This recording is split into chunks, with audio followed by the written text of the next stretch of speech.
This is your spoiler warning. If you don't want 2023's Gran Turismo, based on a true story, spoiled, stop consuming this content now.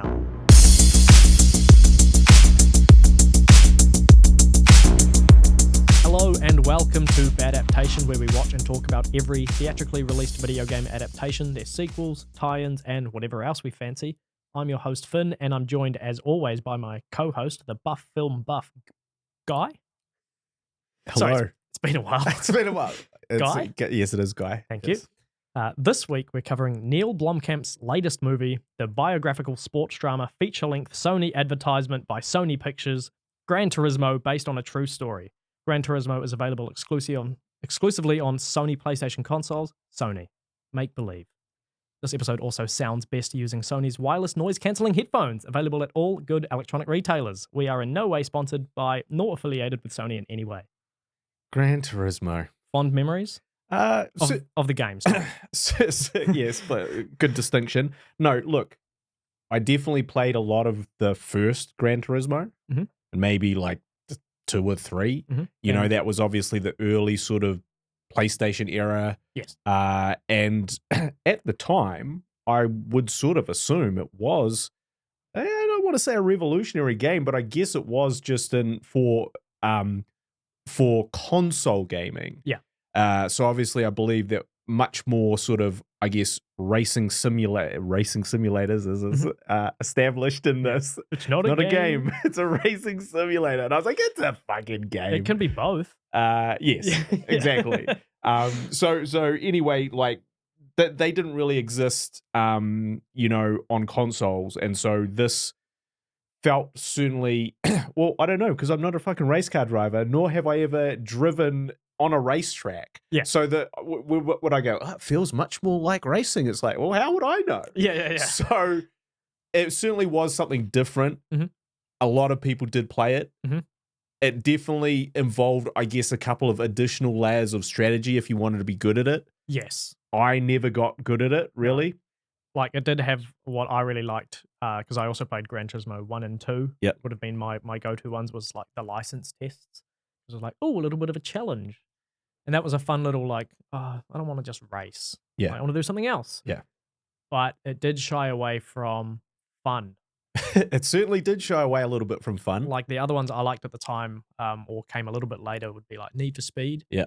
And Burnout. Yeah. Especially were a lot more arcadey. Yes. You know, it was all about like, kind of like pushing your opponent off course, and like, especially Burnout 3 Takedown. Yes. Literally about takedowns, like wiping your opponent out. Need for Speed, very much inspired by like Fast and Furious movies, with the involvement of like NOS and speed boosts and doing jumps and all of that kind of thing. Yeah. Whereas Gran Turismo was, the realistic driving simulator. 120 laps. Your get dad's going. favorite racing game was basically what it was. Well, it's weird too, because like, I'm from the Mario Kart era. You're from the dad era. I'm from the dad era. Yeah. And I, you know, the games I enjoyed were like Mario Kart. And you liked fun. Yeah, exactly. Oh, weird. And you know, all of those, even like sort of, I remember Destruction Derby on like, which is actually a terrible fucking game. Oh, now. And incredibly one-dimensional. But I was just like, it's cool, you smash things. The idea is to be bad. and it's like, oh, you know, my car's getting smashed up, it's cool. Yeah. So it is weird in some ways that this has had the level of success it has had. I think that is perhaps indicative of the level of nerddom within video gaming. I think it also speaks to the nerddom of car guys. Yeah. Like, oh boy, I've worked at a place where people loved cars. Yeah. Like, so much so, like they were meerkats. Whenever they heard a loud car go past, they'd all stand up and be like, ooh. I'm like, yeah, guys, that one was red. Yeah. Ooh, 4 wheels. And so I suppose that's I guess we're talking about it from like very, like, I'm not a car guy. No, you're not a car guy. Absolutely not a car guy. And so it may have been held in higher regard with us if, you know, that's what we were sort of really jizzing over in terms of video games. So I wanted to put like a cool paint job on the car and do like a big dumb spoiler and like, well, like all of that, like fun stuff. Not like, oh man, I wonder if I can make this feel like my Suzuki Swift. You know, like it's not as exciting. But you talk about being surprised at the success. this might surprise you, is that Gran Turismo is the highest selling game series on PlayStation. Yeah, that does surprise me. Like, that's the 7 main games. I think it's up to 7. Right. And that's pretty much it. Like, they don't deviate much from that. But, Yeah. you know, that's outselling like God of War and Spider-Man and Uncharted. All of those ones, Gran Turismo, right at the top. That's alarming to me. Yeah, it's crazy. You've got yeah. the nerds and the car nerds. Yeah. Who wouldn't call themselves car nerds a lot of the time. And this movie is their fucking wet dream of all wet dreams. If they like cars and hate movies, yeah. Well, if they want to justify their existence playing this game religiously, yeah, this movie does that. Oh, yeah, this is a great ad for the GT Academy, or just Gran Turismo as a whole, or just racing sims. Yeah. So, are you going to break down the plot? I do have a brief synopsis. So, to start off with, we have a guy.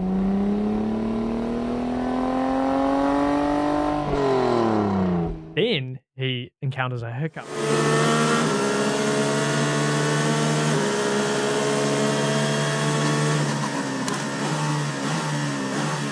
But it's a great time. What? Or in other words, Jan Mardenborough is a good Gran Turismo player whose dad doesn't understand him. He likes his footballer son more. He played football. Luckily, Gran Turismo randomly tells him that he is qualified to follow his dreams. And he does so, with only a few hiccups, such as needlessly included romantic subplot. Yep. Or subplot, maybe. Yep. It's barely included. He doesn't win every race that he's in. You know, minor hiccup. And he killed a spectator. Don't worry, though. Every character in the movie tells him it's not his fault. That actually happened. Gran Turismo, based on a true story. That's the truest part of the whole thing. Yeah. That was... which was alarming to discover. Yeah, and I'll get into it when I go into the success and some of the reviews of this movie. But yeah, it was interesting that that not only it happened, that they decided to include it and make it a pivotal, dramatic turning point. How else can you make him likable? the sort of the hero's darkest hour. Yeah. Wasn't his fault. It wasn't his fault. It's not your fault, okay? It wasn't your fault. And you can't be blamed. But sweetheart, you know it wasn't your fault, right? It is certainly not on you. Okay, so should we start off? Should we kick things off? Well, do you have more to... Well, first of all, before we go into the cinema where we definitely saw this, because we have seen this just as it's come out in cinemas. We're not 6 months too late. I watched this as it was meant to be watched in the cinema that is my phone in my bed. There were these large cardboard cutouts that kind of explained to the movie and why it was so good. Yeah. Like, it seemed to be from like Variety. Yes. Who was reading that? I've got it up on the screen for those who watch the podcast, but like, it's ridiculous. And I've got some interesting quotes from it. Great. Because no one read it, so you may as well read the quotes now. Otherwise, none of this information will be lost to time. Yeah. The director, Neil Blomkamp, is a filmmaker I've never much cared for. Gran Turismo, Blomkamp's first major feature in 8 years, is easily his best. It's like a Fast and Furious movie made without cynicism, and it gets to you. So I'd be astonished to know how much that guy was paid to give us, to not kind of shit on the director before going, but I like this one. I didn't like your other very critically acclaimed movies that may have changed cinema going forward with some groundbreaking technology and ideas. Nah, fuck all that noise. Vroom, vroom. We got car noises now, baby. Yeah, it's so ridiculous. And like, you'll often see that kind of thing outside of like an art house movie, not a mainstream thing. But I think that may have been like after this movie had been in cinemas for about 2 weeks already. And originally this was just Gran Turismo, but it went on to be advertised in full as Gran Turismo based on a true story. Right. I guess they just really needed that hook. Yeah. They really should have called it Sony PlayStation's Gran Turismo based on a true story. It wasn't his fault.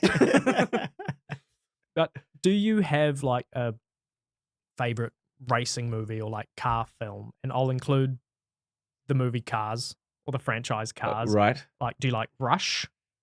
No, Do you like any of the currently 11 Fast and Furious movies? definitely not. Speed Racer? No, Drive? no, Any of the Death Race movies? no. Talladega Nights?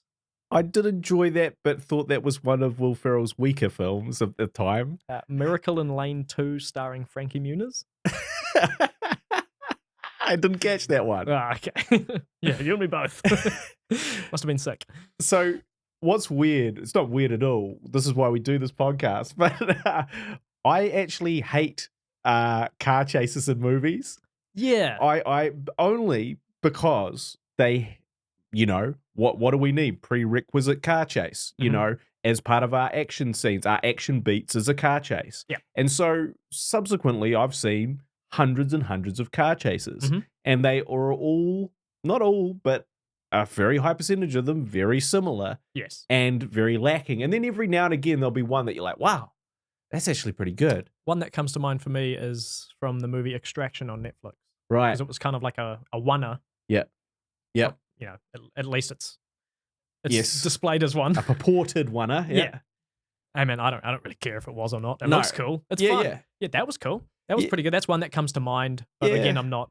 You're the buff film Well, I buff. sort of remember, like obviously Bad Boys 2 has, quite an epic one, Mhm. or has an epic few, but the Yeah. one on the freeway where they're pumping cars off at, real cars, like that's pretty crazy. And there's a chase in the Raid 2 Redemption. Oh, is it the Raid 2? I think it's Raid 2, which is very good, very interesting. So they are here and there, but even those ones, I'm sort of like, I actually more interested in the character stuff, and Yeah. but somehow I'm more interested in action beats that are not car chases. Yes. And that's just always the way I've been, and maybe it sort of comes from like sort of having no particular interest in cars Yeah. themselves, Mhm. but it's also just so done to death. It's hard to do, even when you like in this film, you really go hard with these, races. Yeah. It's hard to make them interesting or exciting, especially. Well, we'll get to it later. Yeah. I mean, I agree in terms of I don't remember any particularly good Yeah. car racing in this movie Yeah. in terms of like, other than using the kind of the video game gimmick Yep. of like being able to kind of like freeze frame and show like little Yeah. like heads up display things of like, oh, he's in third now. Yeah. If you did that in another movie, like I don't know, Rush Yeah. or something, like it would have taken you out of the movie. But here it's a little bit like, oh, it's a bit cute. Look, see, like video game. Yeah. Borderline maybe leaning into tacky, lazy. Yes. Yeah. But I never felt the speed No. in the movie. I've No. felt like faster in other movies. Definitely. Probably when they were going slower. Yep. They're reaching like phenomenal speeds that I will never go outside of being in a plane. Yes. I don't feel it in a plane, No. Like, yeah, it never put you in the driver's seat, really. Or if No. it did, I don't remember it. Well, it did, but it just did not achieve the desired, that sort of sense of excitement. Yeah. In somehow, but I do think that like to give this film a break, that could be our jaded nature, Mhm. having witnessed so many like. If I actually think of exhilaration, like I'd go to the Mad Max films, Fury Road particularly, but also Mad Max 2. Mhm.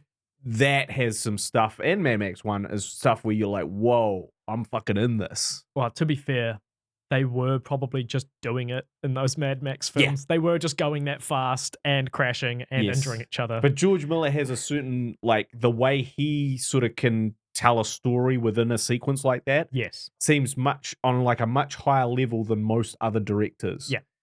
Including Neil here. Yeah, or maybe he just didn't really care for it. Who, Neil?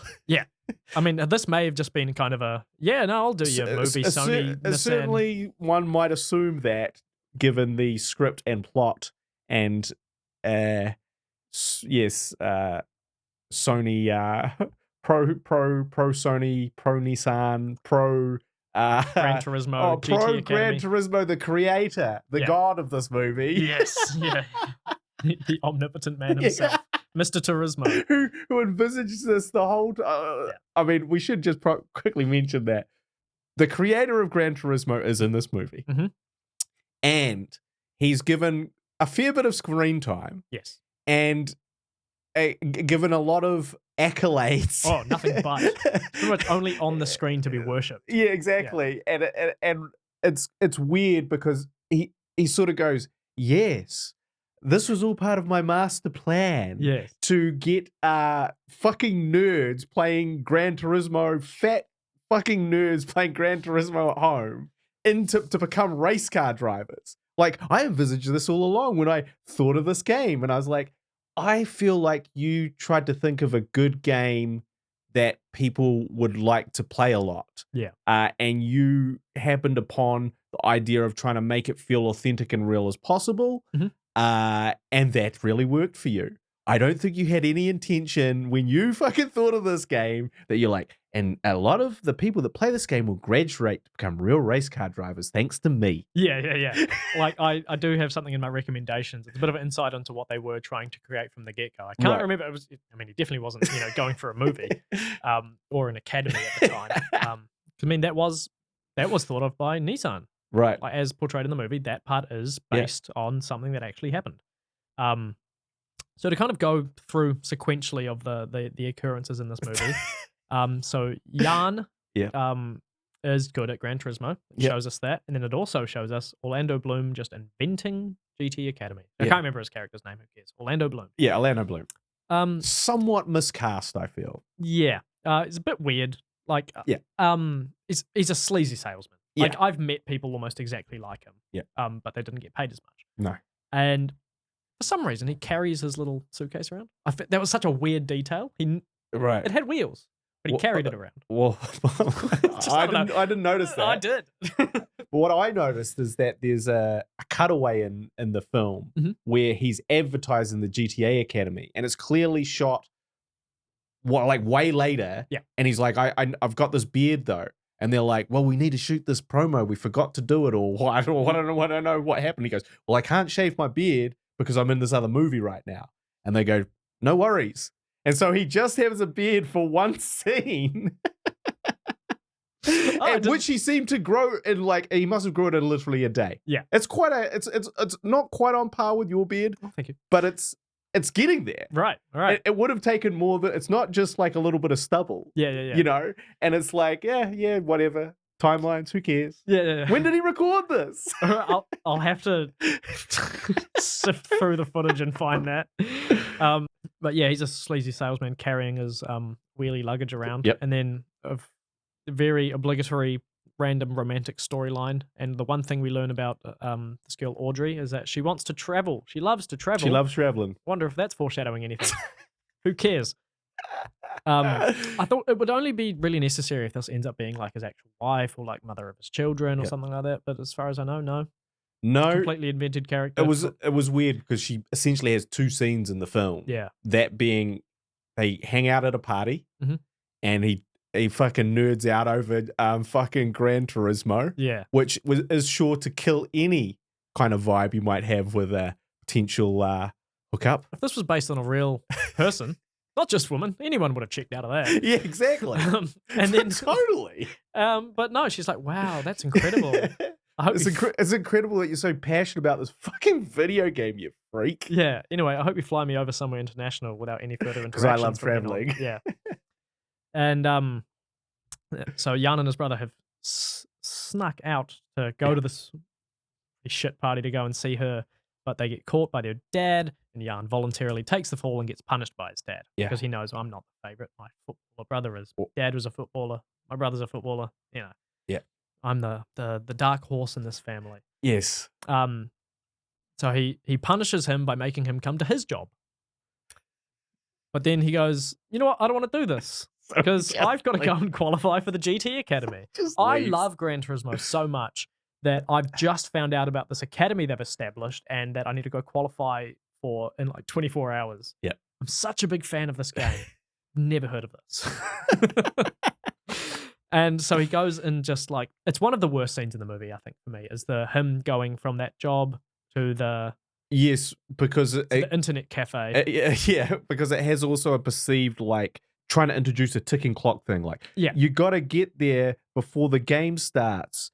Okay, and he's rushing on his bike and stuff, and he's yeah. hey, you got to get there, man. It's a rolling start. You've got to make it seem more unlucky that he really had the odds stacked against him going Yes, into this. Not just like, oh yeah, he practiced and then he was good and then he qualified. and That's boring for a movie, to be fair. so totally boring. And also, it's sort of like, hang on a second, surely you knew about this starting when it did. Why did you leaving your dad's work so late that you might potentially Why'd you risk being start? late? If Why you- don't you say, look, Dad, I've got this big GTA tournament. I ain't coming to your work. Also, the child labor laws of just bringing your kid into work and what looks like it could be a dangerous job. Quite backbreaking. Yeah. But there's just what I've called some video game cutscene ass acting. Like, Oh, yeah. like reading text out loud that are also being shown on screen. Bro, you gotta see this. Him loving driving so much but not being aware of this competition. That's very Yes. prestigious. When he's having a mini little cop chase, the cop just appears behind him. That happens to me in video games all the time. And his friend telling him information on the screen while he's playing the game. He's boxing you out. You gotta do something. Well, you've got to overtake this guy and then you'll be in third. Yeah, thanks, fucknut. I can see that. I've played this game for years. I'm one of the best. It's why I'm here. Do you mind not speaking while I drive exceptionally in this game? You don't need it's a toss up. Do you show on screen with tacky video game graphics, or do you just have a guy yell the information to you as the audience? Yeah. Or do you do a third thing that I'm not clever enough to think of? So who am I to criticize it? Look, yeah. That's too existential for this podcast. What if movie do dumb thing? Yeah, dumb. One of the big problems with this film is that it's a very on the one hand, it's the greatest premise of all time because it's true. And it's incredible. That's this fucking nerd who loved video games so much he wished himself into the actual profession that the video game was. Like, it's insane. Yeah. And unfortunately too, like, he's the exception to the rule. He is not, like that. And so, like, if anyone were to take this, seriously, it's probably not going to bode well for their future. As a guy that lives in their basement playing this game and not becoming, but also like, he had like, I think that's the big thing that this movie misses, right? Which is that, yes, he was good at this fucking game. Okay. And yes, some of that information may have been helpful when he stepped onto the real race course. Yes, in a real car. However, what really allowed him to do that was his age, his fitness, his reaction times, and his clearly great aptitude for picking up this real racing. Yeah. Which is a 1 in a million thing. You put anyone else that was really good at that game and go sit down here and do exactly the same thing, and they do it, not to a professional standard. Being able to afford the games, the console, the steering wheel, all that stuff. Yeah. Being able to afford to just go somewhere for 2 to 4 months or whatever. Like, just there's the privilege of that. Yeah. And the luck. Yes. What if he argued with his dad for a little bit longer and then he missed it?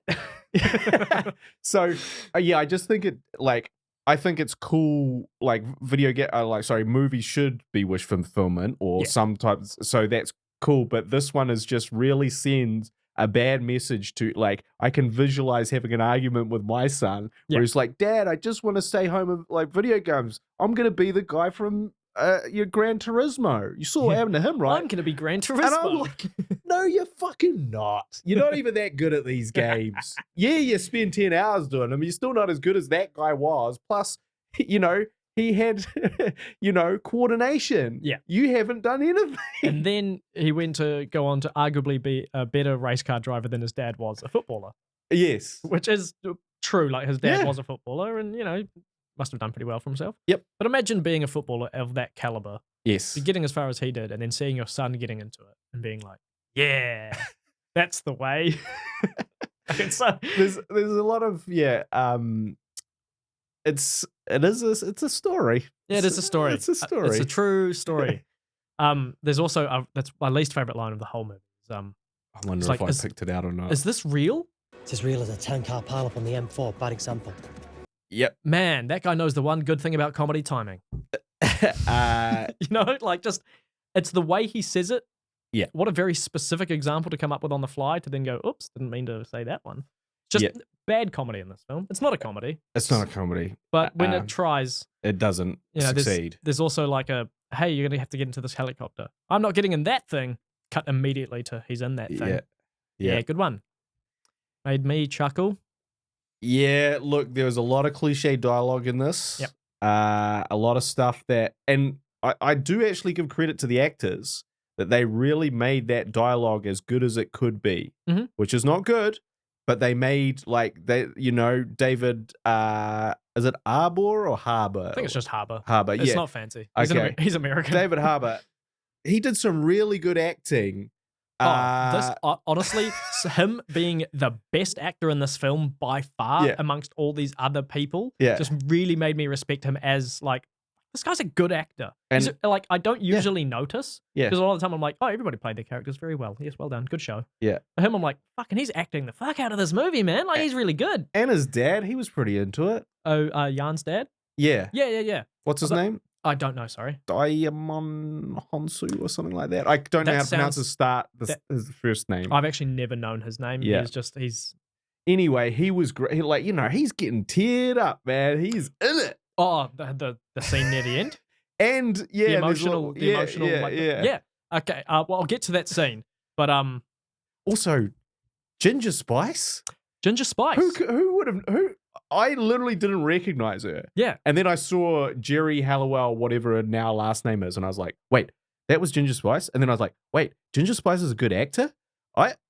This is all too much for me to process. Her husband is very involved with racing. Like, she's been in like a docu-series I found out afterwards, but obviously I'm not a car guy, so I've never seen it. Yeah. But yeah, no, she's just very much in that world. Wow, well, she acted the shit out of thinking her son was dead in a car wreck. Yeah. Well, no, she's very good at doing the mum bit. Yeah. Yeah, very good. Who was your favourite Spice Girl? I guess probably back in the day, Sporty. Yeah, good. Good option. Yeah, because it was my favourite too. She could do flips. I mean, yeah, Posh was too posh. Second was Posh for me. But arguably maybe the most beautiful. Ginger, yeah, well, she's a ginger. Jesus. I think she wears it well. Yeah, I agree. And back in the day, I wanted to be a Union Jack. And who was the other one? Oh, Baby Spice. Baby Spice. Yeah, I think I'd look at you weirdly if you said Baby Spice was your favourite. Right. Mm. Well, I once went on a date with someone, and before the date, they prefaced like what they looked like, because this was on the time that you didn't know what people look like before you went on a blind date. Mm-hmm. And she was like, "Yeah, I look a bit like Baby Spice," and I was like, "Okay, that sounds good." Mm-hmm. Did not look, did not live up to those.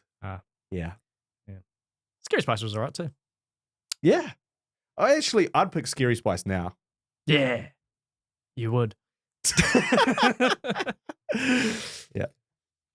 So he qualifies for the GT Academy, and then boy, they just rush through it, don't they? Oh yeah. He's like, well, hardship. He's almost last, but then he's not. And then just like, oh, well, he overcomes all the obstacles and he wins the thing. Oh, once he's won it, oh, well, then you get to go race. Oh, you're racing. You got to go get your license. Oh, you won that. Okay, you get to go on Le Mans. Oh, fuck. Podium. Yes. And then it's moves over. It's weird because one of my notes was there's way too many races in this racing movie. Yep. Because, what are the stakes to each of them? And then it's like, okay, so should I be really invested in this one? Or is there another one coming up that I should be really invested in? Yeah. What? And again, the stakes, each one had stakes. Yes. And yet all of those stakes were not, I guess, contextualized well enough within the story to make us care about them at all. And I've seen enough sports biopics to know you don't base a story on someone who failed. Yeah. So the tension's immediately cut out. That's not no fault of the movie. That's more Yeah. just the premise of the movie. But it's like, It's just like, well, he's not going to fail.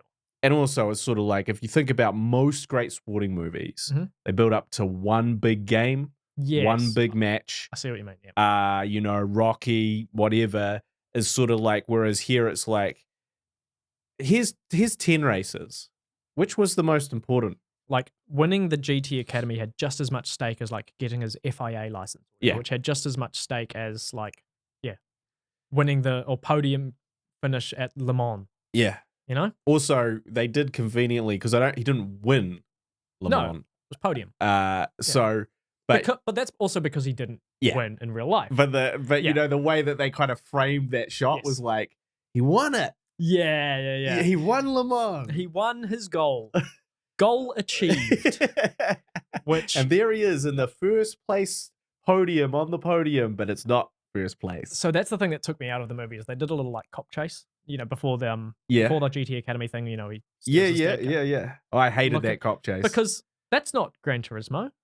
No. That's Grand Theft Auto. That's Need for Speed Hot Pursuit. And then it says when he outrun, like it was like cop evaded, and then it said the words goal achieved. Yeah. I'm like, that's not Gran Turismo. That's just video game generalization. It's like that bit was directed by somebody else. Like maybe that was the Well, I assistant feel- director or something. I just feel like it was almost like Sony enforcing on the cut that. They're like, Yeah. hey, you know what would be great? As if it said goal achieved, police evaded, and Well, that's this. been like translated from Japanese. Like, say Yeah. it says like goal achieved or something, Yeah. and they're like, we will put exactly the words goal achieved. Yeah, that was one of those things where, and I've mentioned this before on the podcast, is like, you have the video game, you have the movie. Mhm. You have the video game based on the movie. But you can't really have the video game's video game logic invade the movie's logic. Yeah. And with, Unless like, you're making it really fun and dumb. Yeah. You can't take it seriously Oh. and have that. like Uwe Boll's Fucking yeah. House of the Yeah. Dead cutaways. Yeah. So yeah, for me, I was like, hang on. So what are we meant to believe here? Is this all a video game? Yeah. Because we've just seen the video game sign come up. So am I watching a video game of a movie? Was that not the ending to what? Dead Trigger or something? That we Yes. It was. One of the worst things we've watched. It absolutely was. And so, yeah, I just hate those things that kind of like, cool, what reality are we meant to believe here? Yeah. Because I can believe. Because how do you know when you've outrun the cops? You can't possibly know that. No. What if he just appears behind you like he did to begin with? Right? Yeah.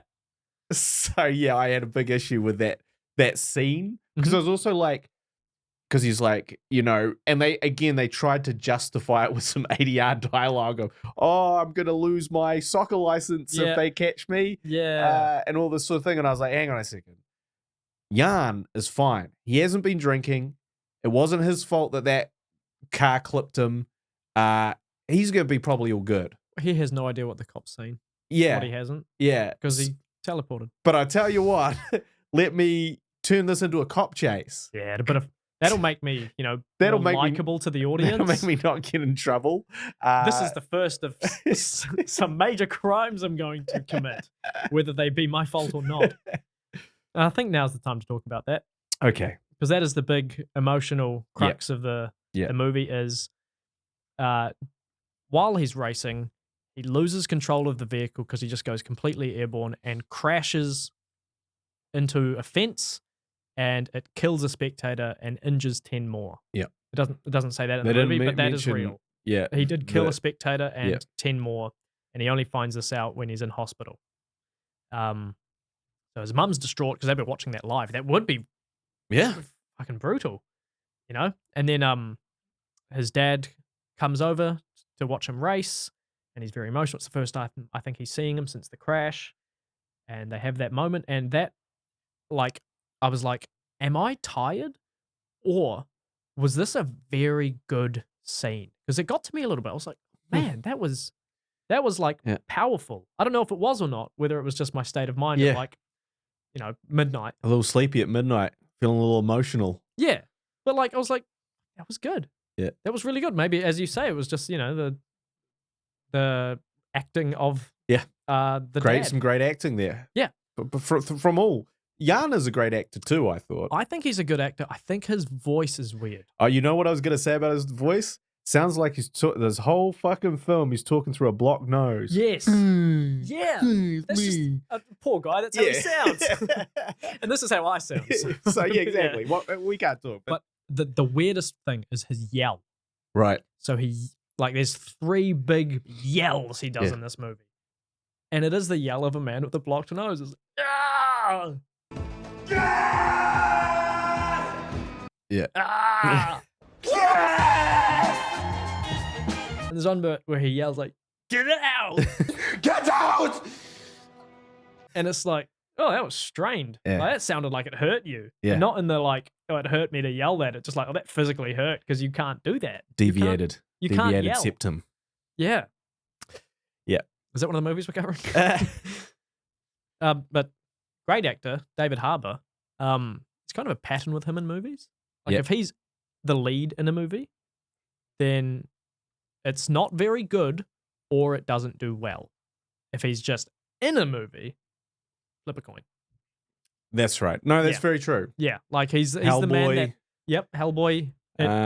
It didn't do very well, but was he good in it? Yeah. Not his fault that it was bad. Yeah. The first Suicide Squad movie, he was a bit part in that. Probably did quite well. Hellboy. Black Widow was a movie he was in. Oh, was he in that? Yes, it was that Marvel movie, and he plays the Russian captain in Yep. Russia, I guess you'd call him. He has a different name, but he was great in that, bit of comedic relief and bit part. Mm. Violent Night. Violent Night. Also, we have to mention that bloody horrible Netflix one if we're going to talk about these ones. We Live with a Ghost or something like that, and he's the ghost. Oh, is he? I don't know it. Oh, dude, you do not want to know it. Okay. I mean, very famous for Stranger Things. I Yep. think he's great in that. Yep. That show's fallen off. Oh, I've watched all of it. And I'm like, no, you had your day. That was good. season 1. Well, I mean, to be honest, there's a little wraparound here. Mhm. I think Stranger Things has the same problem that this film has. And I was sort of thinking about it as I watched this film, not at all engaged. And I was like, what's fucking wrong with all these films? And I was like, because this isn't like, sometimes we have a problem with our video. Well, most of the time, the problem is this is a video game movie. Yeah. And it's fucking so cheesy and terrible. But this is the least video game Yes. movie that we've watched. This is just a kind of a sports movie. and a Sony ad. Yeah. And a with, Nissan ad. with some weird video game tie-ins Yeah. that are true. Yes. And so, yeah, it's not exactly the same thing, but I was just like, I feel like we, especially, and I'm really talking about the West here, Mhm. we're in a mediocre film era. And not only Cinema's dying, folks. not You are heard it we- here first. not only are we in it, it's like all sort of a generation of filmmakers, Mhm. this generation, my generation of filmmakers essentially, cannot make original films. They Mhm. can only make pastiches of their favorite films kind of glommed together. Mhm. And Stranger Things is 100% that. Yeah. The Too derivative. the title is from Stephen King. Yeah. The font, Yes. we stole Stephen King's font. Yeah. This kind of thing is a little bit. Some of the most iconic shots is just them in a Ghostbusters uniform. Yeah, exactly. Hey, remember the 80s? Let's take little bits and pieces from all those 80s things you love. A lot of things are just, hey, remember? And obviously that goes into the other thing that you love talking about, or we love talking about, Mhm. the nostalgia effect. Nostalgia. And so, but all of it, I think, is just kind of like, and Neil is actually very guilty of this in the sense that he made one epic, excellent, amazing, near perfect film, in my opinion, which is District 9. Okay. And then each film subsequently has been more of that, hey, these are all the films I liked, mashed up into my film. Yeah. And this is all the sports movies you liked, mashed up into this film. Mhm. And it's not this particular film's problem. It's actually like a problem overall with the types of films that are just being made through the Hollywood system. But it was very noticeable here. Yeah. Even like Le Mans is a different animal. Is it? Is it a different animal? What other animals were the other ones? And again, credit to David Harbour for being able to deliver that line in a semi-believable way. Yeah. But I just had that sense where I was just like, I'm not watching a movie. Mhm. I'm watching the 50 best movies of this genre of all time put together. Mhm. And I'm very aware of that. I'm very conscious of that. And I think that this is a problem that we as and I don't know how the sort of 70s filmmakers, whether it was that they were so sort of emboldened to try and do different things and they were so bored of what had come before. But clearly we're not bored of what came before. We just want to emulate it. Yeah. And so this is why we want to recreate it and live in that. Yes. Like, was that thing really good, or was I just growing up while it was there? Yeah. Like, I think the best years that have ever existed were the years where I was between the ages of 10 and 20. Yeah. Not because of the things that happened, because of the age that I was. Your perception of that time. Yeah. Exactly. Yeah. And the same could be said for your stuff. Yeah, absolutely. From way back. Yeah. From longer ago. Yeah. Well, I guess what we're seeing is like your generation of filmmaker would be just on the cusp now of sort of making their films. My generation of filmmaker have now made a series of films. They've killed someone. And fucked Hollywood. Yeah. Or Hollywood, I'm sure is not helping them. I like to call it Holly Weird.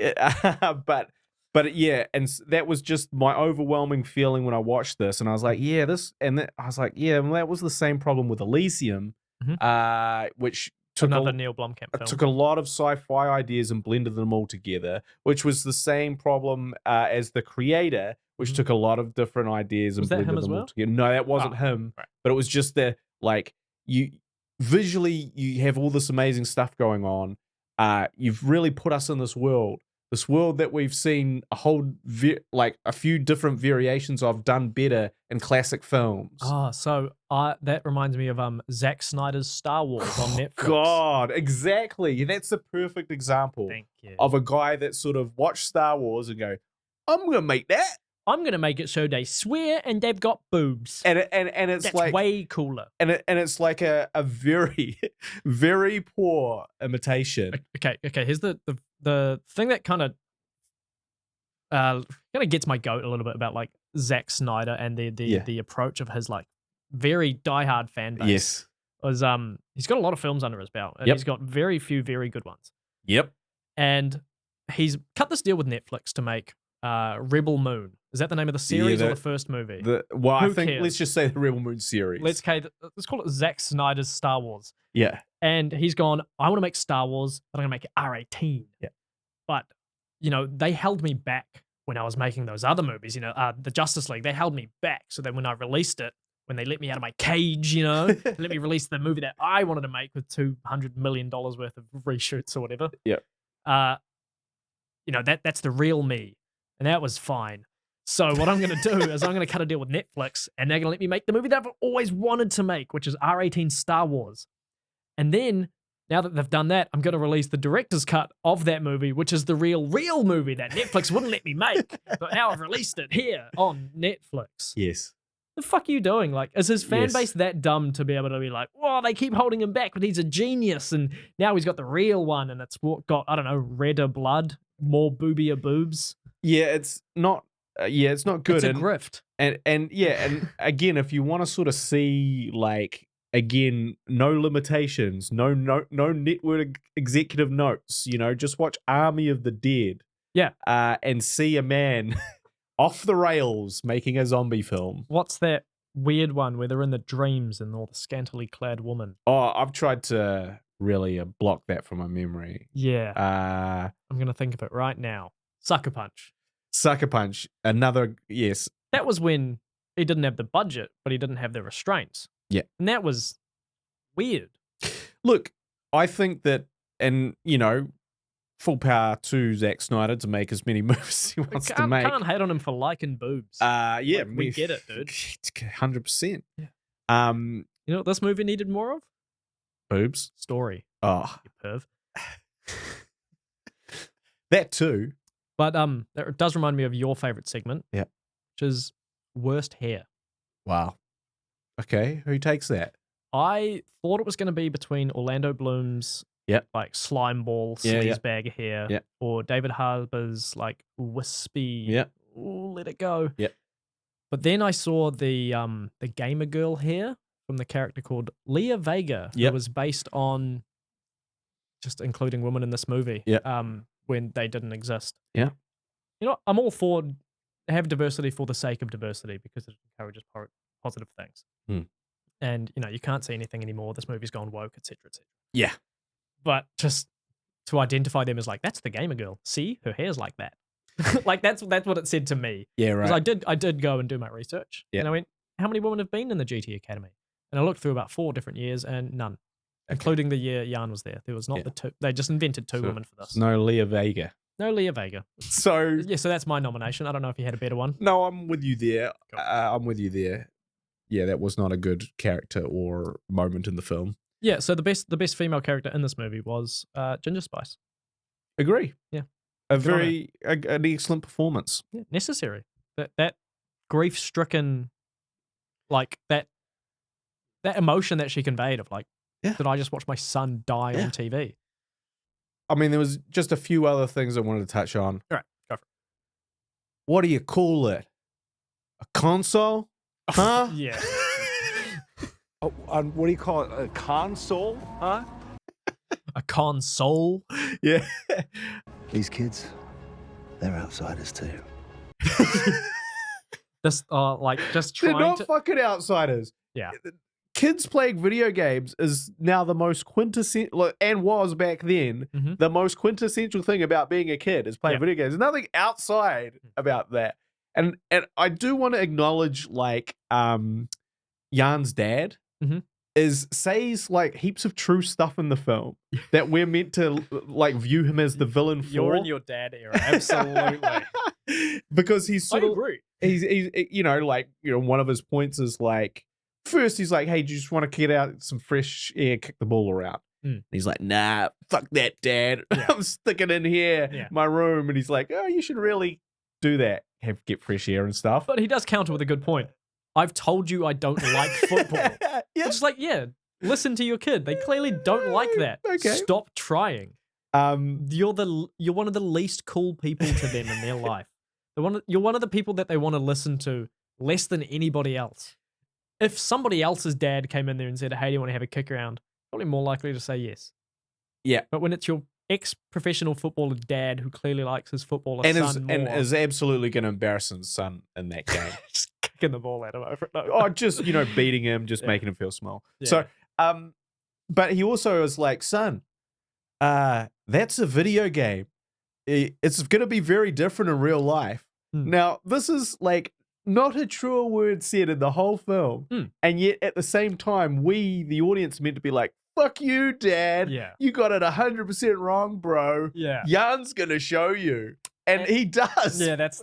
But it's sort of like, it's like, again, like if you were sort of, and this is set back in 2013 or Yes. somewhere around there. Yes. So it's a little bit different, like culturally it's a little bit different. But like, for instance, as a dad to say, look, video games are going to get you fucking nowhere in life is probably 99% true, unless he sort of prefaced it, but like, well, look, if you're going to be an e-gamer and you're doing really well in that world, then sure. But you're not doing that, son.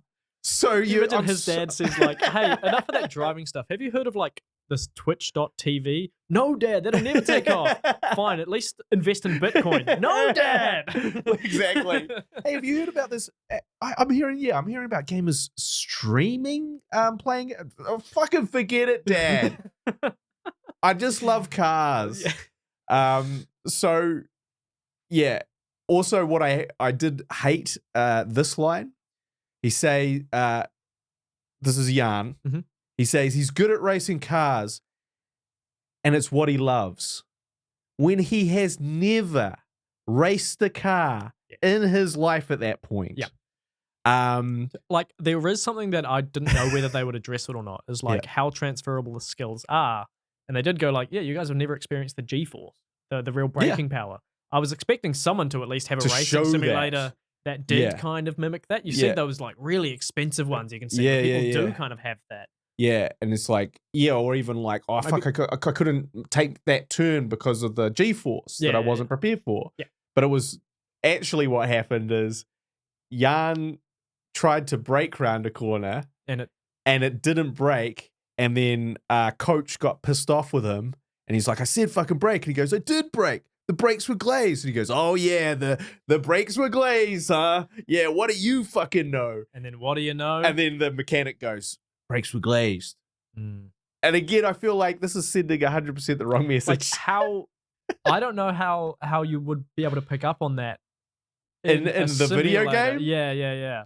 No, just You wouldn't have chance. the like the feedback Um, through like the pedals for things like that, like you would in a car. So that was not good. I also thought that like, and again, this is something that kind of the first third of the movie has a problem with, is that there is no way to make a guy sitting on a chair playing a car racing game exciting. It doesn't matter if you put a 3D, a CG 3D car comes in around him. Yeah. You know, for visual interest, he's still just a guy sitting playing a game, and like essentially what you're doing is you're cutting to a crappy GTA, GT. GT, you know, screenshot, and then you're cutting back to a sweaty teenager going. Like, I feel like they kind of half-assed it. Like I was like, oh, they're gonna like fully like as in, and then we're gonna really be in transition to be like him being on the racetrack. That would have been far more interesting. Even if that's still within his imagination, Yes. and he's like, you know, That would have worked. That would have worked. But then they went like, we're gonna He's still sitting there. Yeah. It's just, but we put this little 3D thing around and then him. they do it the reverse later of like he's Yeah. in the car and he needs to get his nerves, so he just imagines that he is back at his desk and that there are no risks and that he's fine. And I was like, oh, that's at least a nice little callback. Like there were some things in here that surprised me of like, oh, cool. You don't see that in video game movies, but you do see that in every other sports biopic or racing That's movie. right. And also I thought it was I did enjoy. I don't know who this guy was, but Orlando Bloom at the very start of the movie meets some guy, and he's like, this idea is crazy. You would be crazy to think this idea is going to work. Like very bad acting. Mm-hmm. Clearly someone involved in the game or something. And then Orlando Bloom's like, oh, it's going to work. And look. Play the game and it's remarkable, actually. It's the best game ever. Yeah, basically. I love it. And I was like, why would anyone say that at that time? It's really strange. It's rated at a 10 out of 10 stars Yeah, according exactly. to IGN. So yeah, that was sort of my sort of takeaways. I'm just seeing if I've got any other sort of things. It was a very cool crash shot when he murdered that spectator. Killed.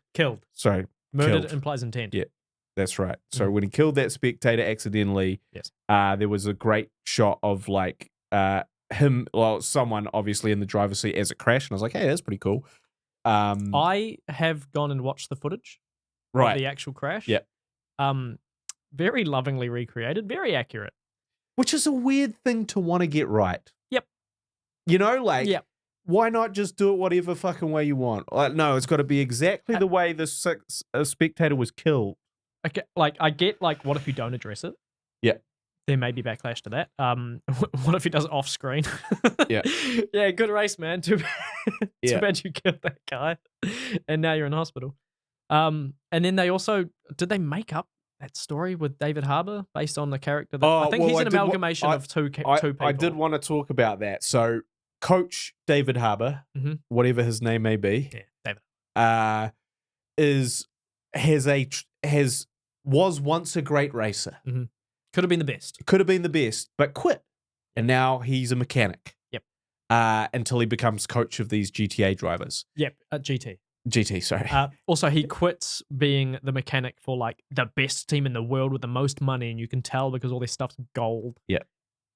And bit on the nose. And so he has this traumatic past of the why he quit. Yes. And Jan goes, hey, to Orlando Bloom's character, hey, why did Coach quit?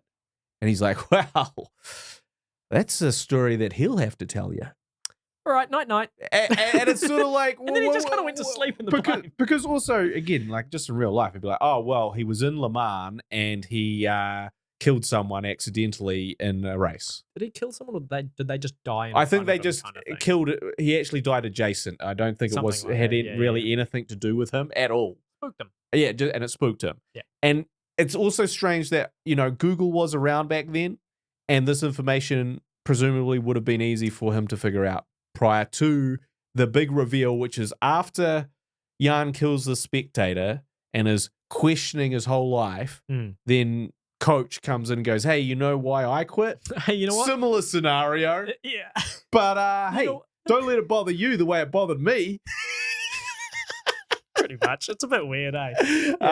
It's sort of like, okay. Don't worry. People die around us all the time. Yeah, It's fine. most people would quit.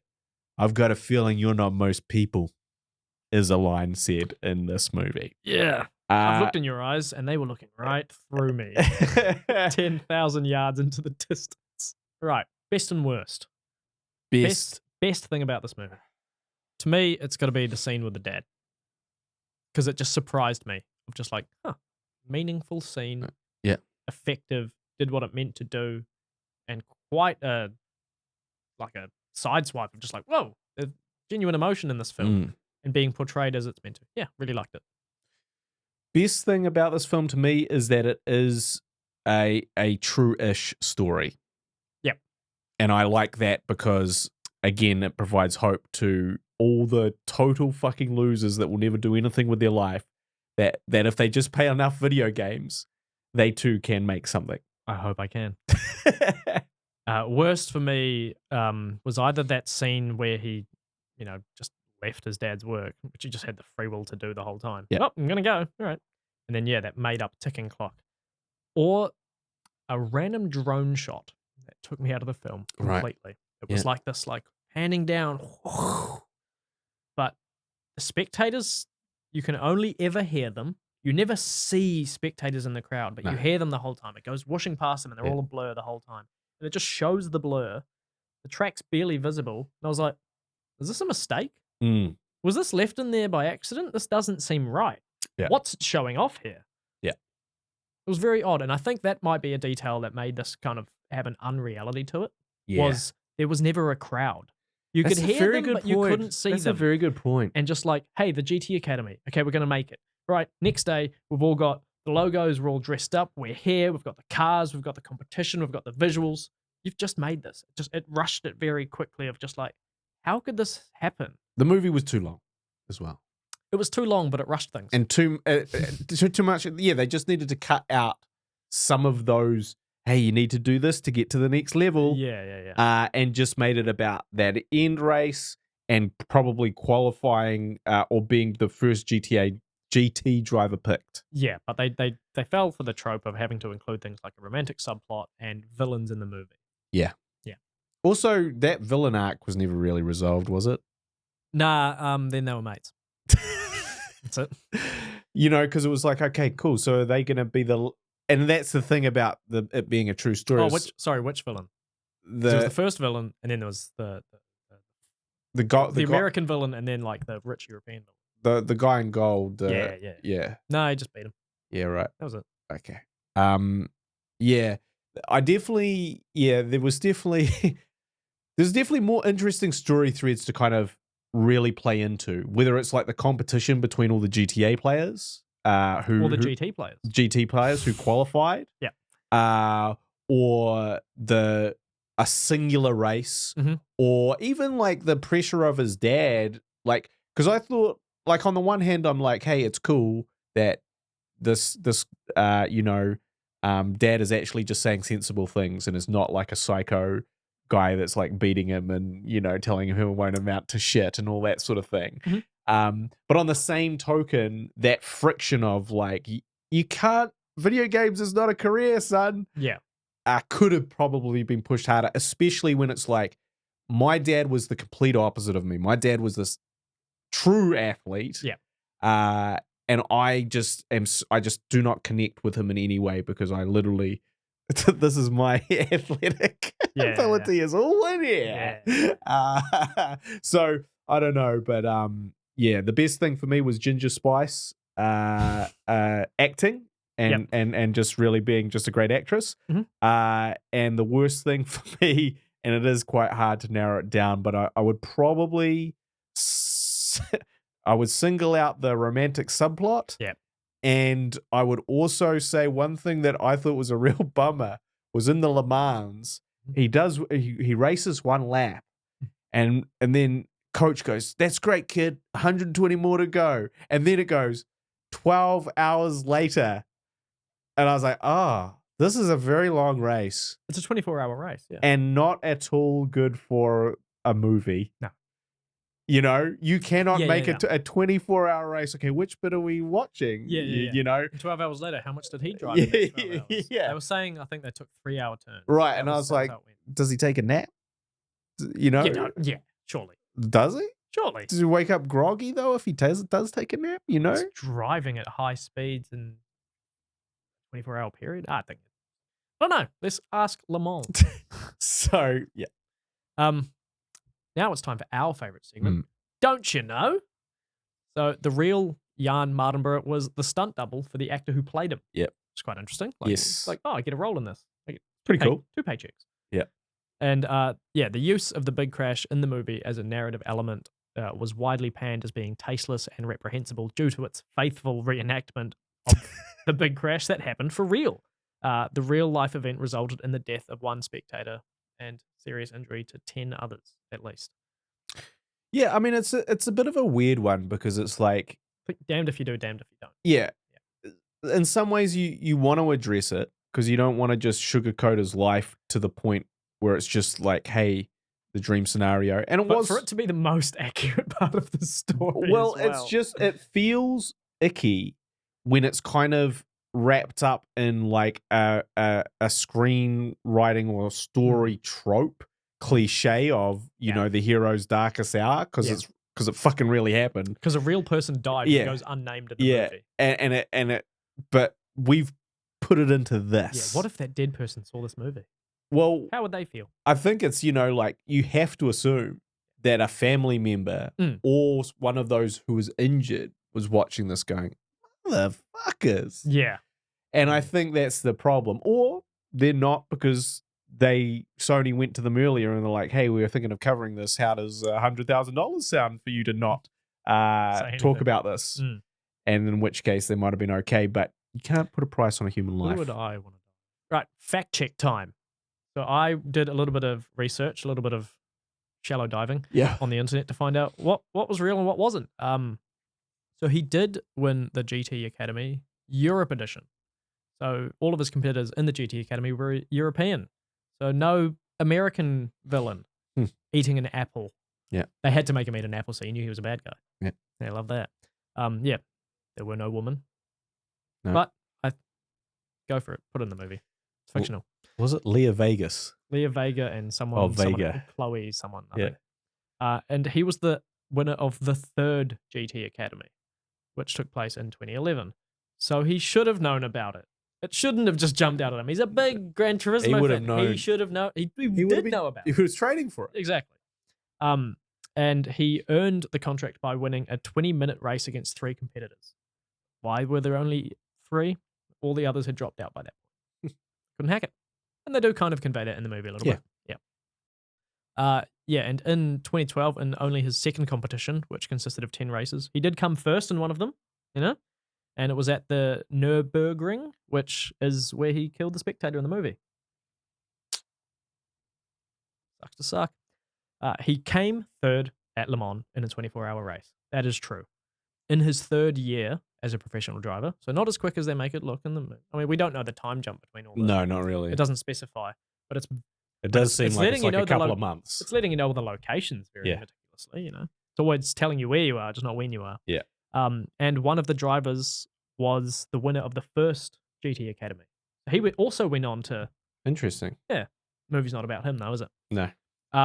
However, they did not get to stand atop the podium because they originally came in 4th place.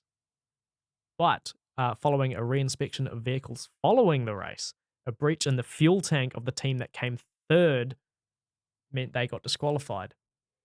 So there was no champagne on the podium, There's unfortunately. no champagne for only for winners or whatever. Or only Yeah. for the podium. Yeah, Champagne's only for the podium. Yeah. You got to have poor man's beer on your jet plane. On your private jet plane. Private jet plane. And yes, he did crash and kill someone.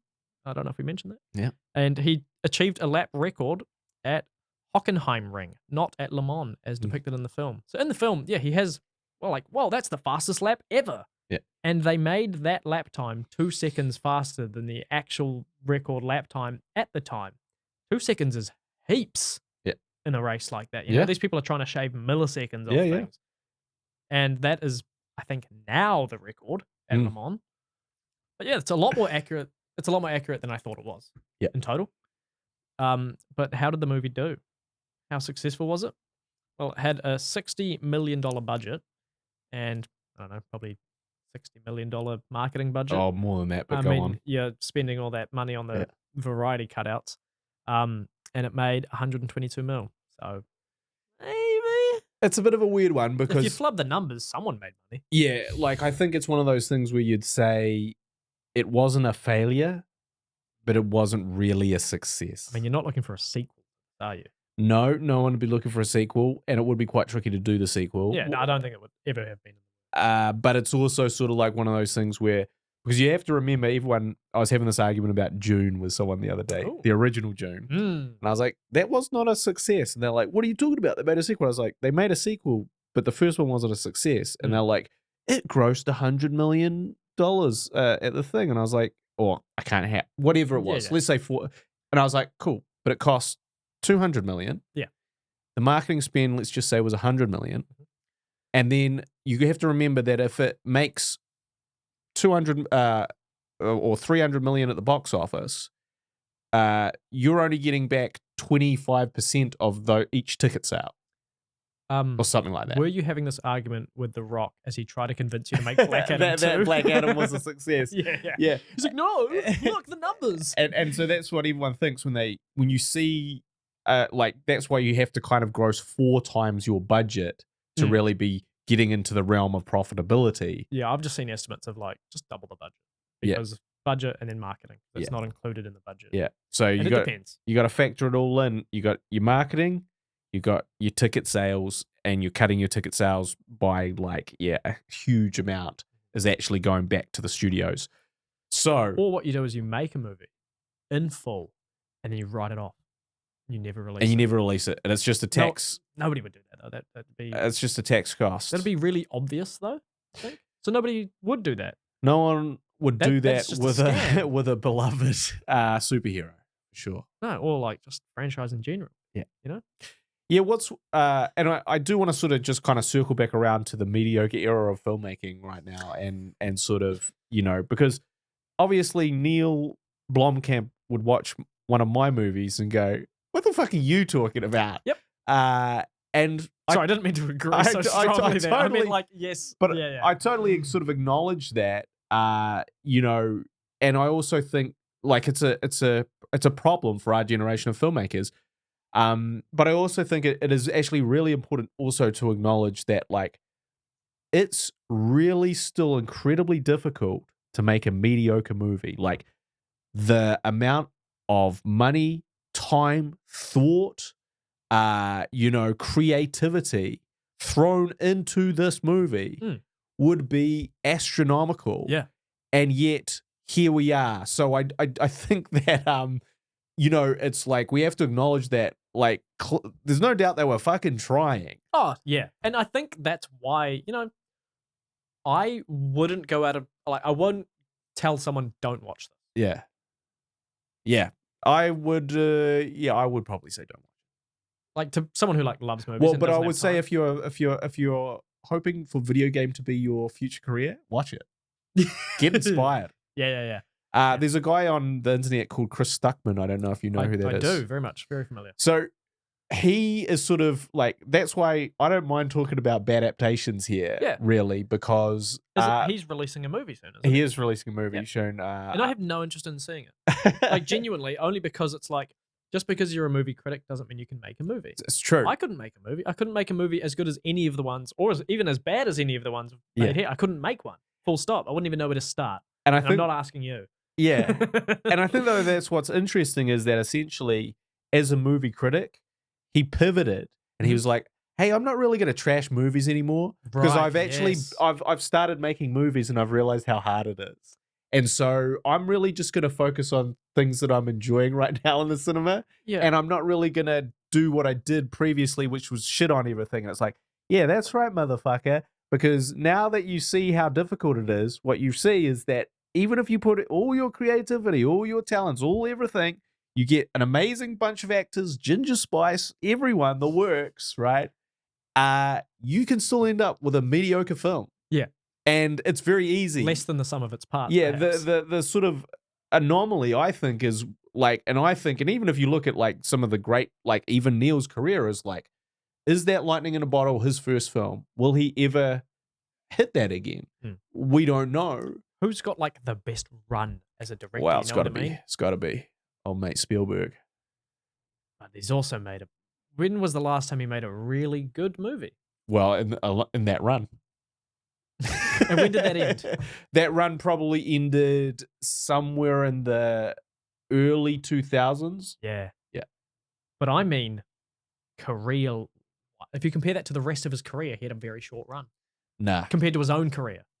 Because Because he's still going. yeah, he is still going. Yeah. So he's made 20 years of shit movies and so many of them. Well, he's made 20 years of movies that were less successful, and I'm not even talking, like, they could have been commercially successful.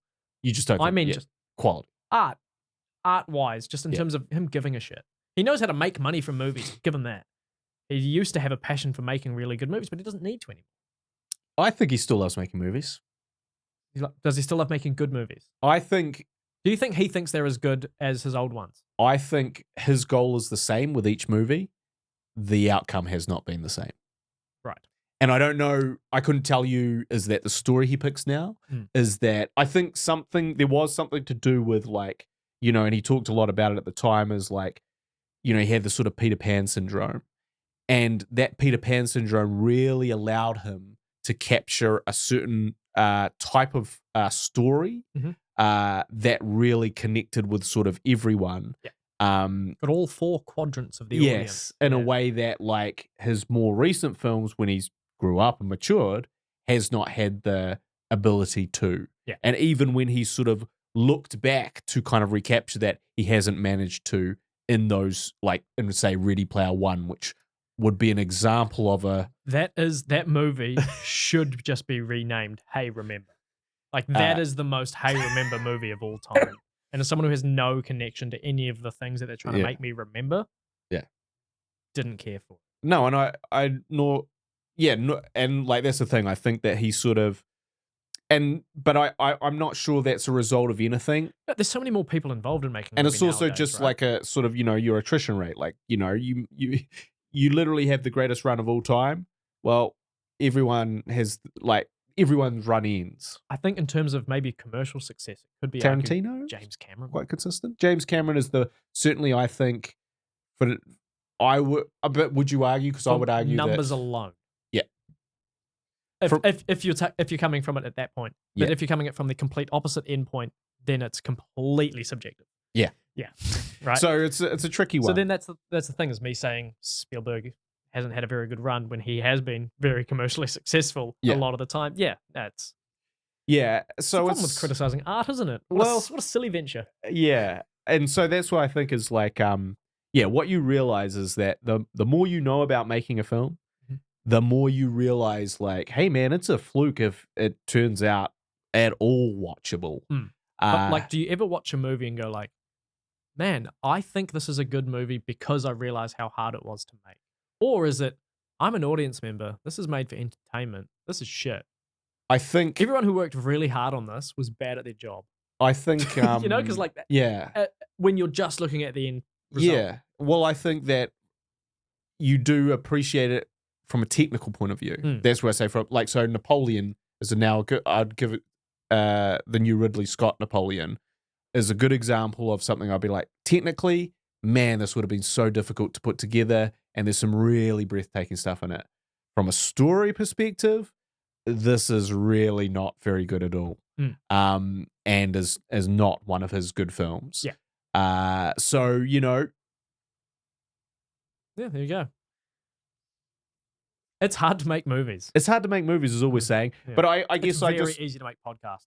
and shit on them. Yeah. Yeah. And why did I want to talk about that? Just because I could see that clearly there was a level of effort put into this film that is missing in a lot of the films we review. Yeah.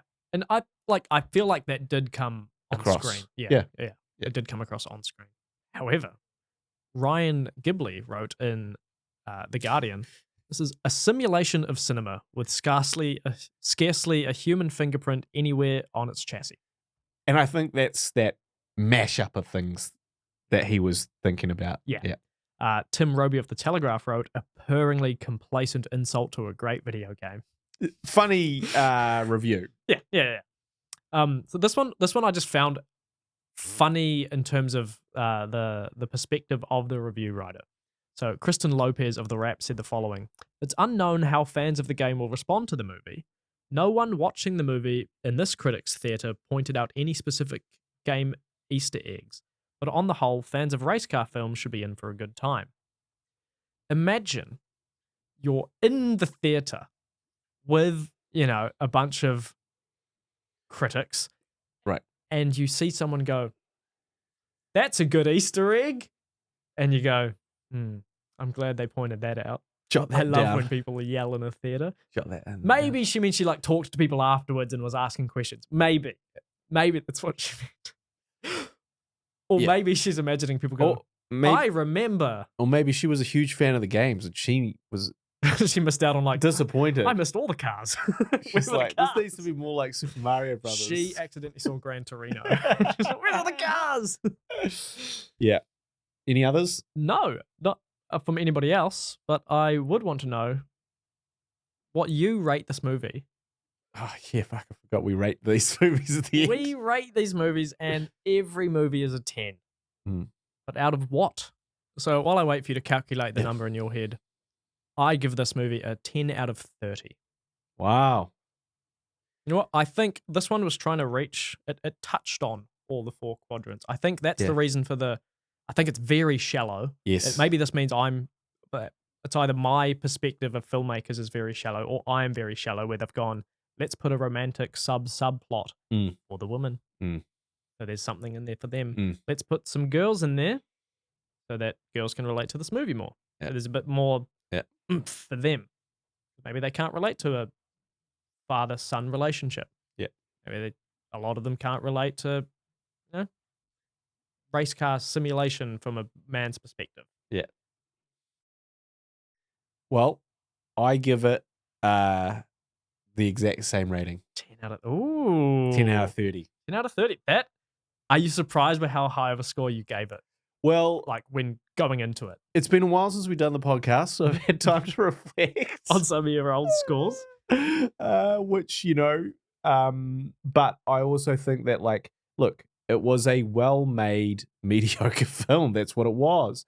And it just kind of missed the again, the story is good. It's a good story of this. It helps that it happened. Yeah. Yeah. That's the thing. I think if we were sitting here and it hadn't have happened, because it said based on a true story, right? Oh, heaps. And I was like, fuck off, it is. Yeah. And then I Googled it. And I was like, wait, it really was. This really sort of happened. Yeah. And I was like, this is unbelievable. Video games leading to a professional career and anything. Literally the thing that you are doing in the video game. This is insane. And Sony will pay someone to make a movie to make you buy their product, so you will recreate this, hopefully. Yeah. So but you can just stop at buying the product. That's fine too. One of those first bits is like there was definitely a confusing message of he's like, how do we get people more interested in cars again? Everyone's sitting at home. And then he's like, we need to make gamers. We need to make this thing of gamers. And I was like, hang on a second. You're talking about the people that are sitting at home the most. Yeah. They don't want to go out and buy cars. They literally want to sit at home and play the games. Whatever. GT Academy is now defunct. Is it? Yeah. Okay. They stopped it in 2016. Okay, well, I had a good run. Yeah, very much so. I'm assuming though that that's the thing is like as Not all of them had the same success story, obviously. exactly. Well, while we talk about Spielberg's career and his run, is like that run can't last, and so when you've highlighted like he was this remarkable out of the blue director, Mhm. right, who then had this signature and this style that just connected with everyone. Yeah. But it all hinged on whatever events led to him being Spielberg and him having that point of view and perspective. Yeah. And I feel like this is one of those examples of like this total fluke fucking thing happening. And then they were like, great, we can recreate this. Yeah. And then as they went through, they're like, oh no, this guy is just a total fucking anomaly. Yeah. Or these few people are just total fucking anomalies, but the general is not this at all. Yeah. And we actually are much better investing in people that do real racing Mhm. and then get better at real racing. And so, it dies. But, like if you had told me like, hey, it's still going strong and, there are 30 people that are now, I'll be like, okay, maybe I'm Yeah.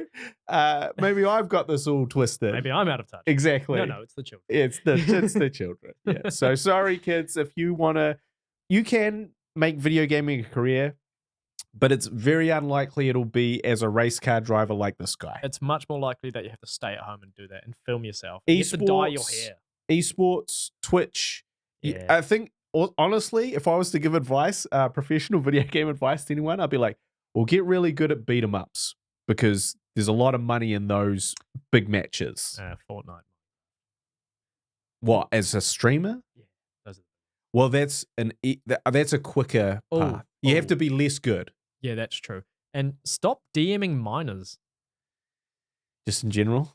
Twitch streamers. Oh, Twitch streamers. And right. Minecraft YouTubers. And stop. Yuck. So common. So, recommendations other than don't DM minors. Yeah. There's a video by FastMiner07, There we go. MINER. No coincidence. Nothing's a coincidence. Yeah. Here's a video called The Slow Deterioration of Gran Turismo. And he's meaning the series, the gaming franchise. Yeah. And you know what? I feel that even in having watched the video, it's an exaggeration. I think it's still a nubble that there was just a peak. Yeah. There was a peak. And then, as I mentioned earlier, the making of Gran Turismo, it's I think it's taken off like an extra CD or something that came with one of the other Gran Turismo games. It's translated from Japanese, but it kind of highlights the type of game that they were trying to make originally and continue to make going ahead. Like it very much captures it in the moment. Yeah. People sleeping in the office because they want to work 18-hour days to get this done. The sounds need to be accurate. The pressure has to be right. The turning has to be perfect. That's what they were going for.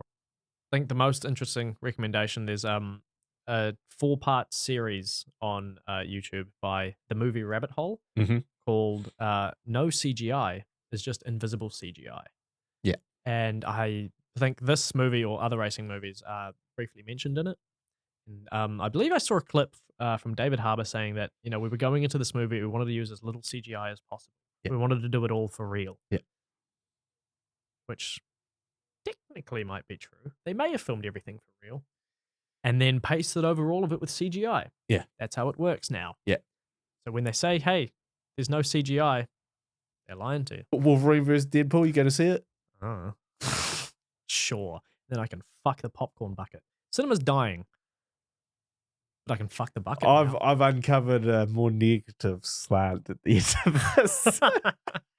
this. No. In fact, we're in our mediocre era. Speaking of mediocre, so I'm really prefacing what we're going to be covering next. Yep. We won't be spinning the famous wheel. We've done away with the wheel for a while. Only because we get to watch the newest Badaptation to come out in cinemas, Borderlands. It's coming out in a few weeks as of recording. I can wait. So, thank you for watching this. If you like what we do, please consider following us using the links in the show notes or description, and leave good reviews if you want. It means a lot and means our little project can grow. It's good to be back, Finn. It's good to be back. All right, we'll see how you feel after watching Borderlands. Yeah. and without the leisure of the pause button either. I've had goes at The Rock many times on this. Stay tuned about my thoughts on Kevin Hart Ooh, when we cover Borderlands on the next episode. wow. Thank you. Here we go.